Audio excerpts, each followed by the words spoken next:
Good afternoon. In yet another video about dermatological and cosmetological practice. Today, I will be we will be discussing about urticaria.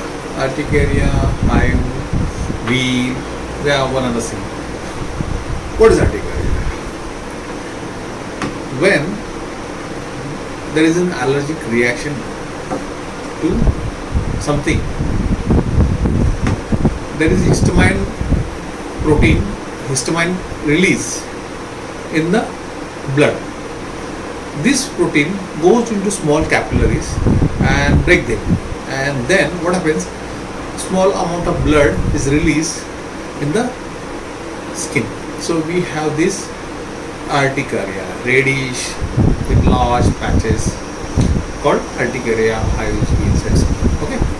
So this is the most important. This is an allergic reaction. There are two types of urticaria. One is chronic and one is acute.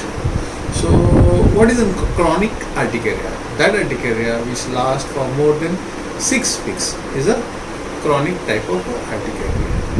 Urticaria lasts from few hours, few minutes, few hours to few days. So that can be called as a acute onset. So this is an urticaria. Most important next part is the differential diagnosis. Urticaria is a very people think urticaria is a very easy diagnosis, and any IgE allergy reaction can be diagnosed as an urticaria. So it's not so simple. What is the differential diagnosis for urticaria?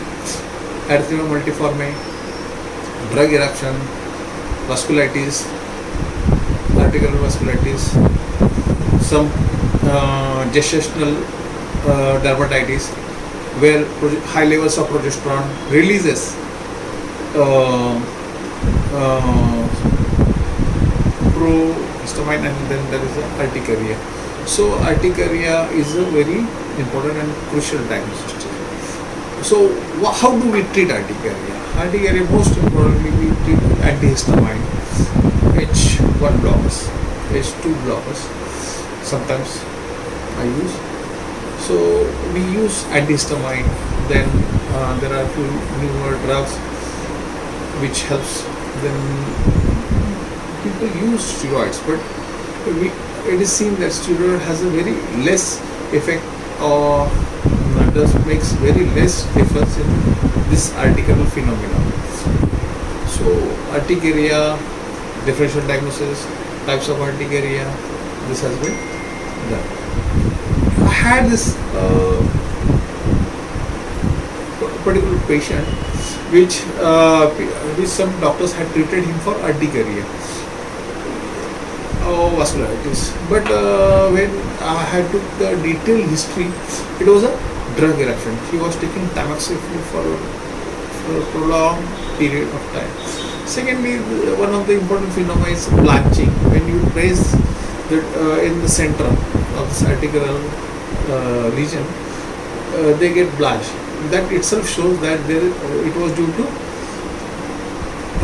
capillary leakage. But again, vasculitis or drug eruption, this has to be seen with utmost care.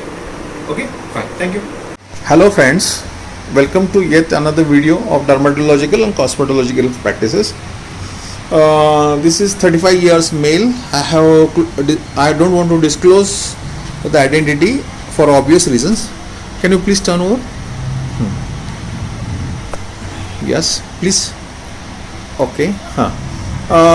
He had developed COVID 2 months ago, and he was prescribed Tamiflu for a number of days by a local general practitioner, and he has developed this rash post COVID, and now there is a pain and itching on this rash, and I had asked some people in my derma group to diagnose this rash. And see, you must have heard about 10 toxic epidermal necrosis or Steven Johnson syndrome. So it was a sensitivity, and the blurred picture is completely normal, and no eosinophil count has been raised, so we cannot say it is an urticaria or anything like this. This is particularly vasculitis, and typical post-COVID rash, very very typical rash. So we will discuss this in details. Okay, bye.